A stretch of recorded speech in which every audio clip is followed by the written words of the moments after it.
September 16, 2023. Pagbasa gikan sa Santos nga Ebanghelyo sumala ni Lucas. Si Jesus miingon sa iyang mga tinunan, ang kahoy nga walay sakit dili mamungag walay pulos nga bunga. Ni ang masakiton nga kahoy mamungag maayong bunga. Ang tagsa-tagsa ka kahoy maila sa iyang bunga. Dili ka makapupo og igos gikan sa sampinit, ni ubas gikan sa kadyapa. Ang maayong tao magsultig maayo gikan sa maayong mga butang nga anaa sa iyang kasing-kasing. Apan ang tao nga dautan magbuhat og dautan gikan sa mangilad nga mga butang sa iyang kasing-kasing. Kay kun unsa ang anaa sa kasing-kasing sa tao, mauusab ang iyang isulti.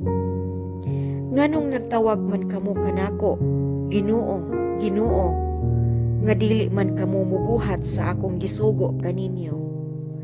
Ang muduol kanako ug mamati sa akong gisulti ug mutuman niini.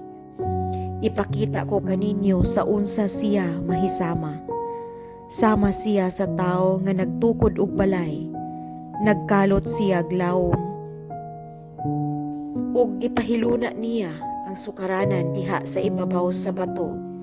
Sa dihang mibaha ang suba ug mihasmag niining balaya, wala kini matayo, kay maayo man ang pagkatukod.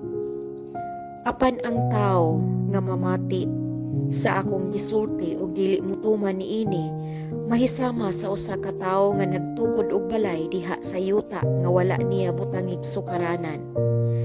Sa dihang mihasmag niini ang baha, napukan kini dayon ug hingpit ang pagagunob sa maong balay.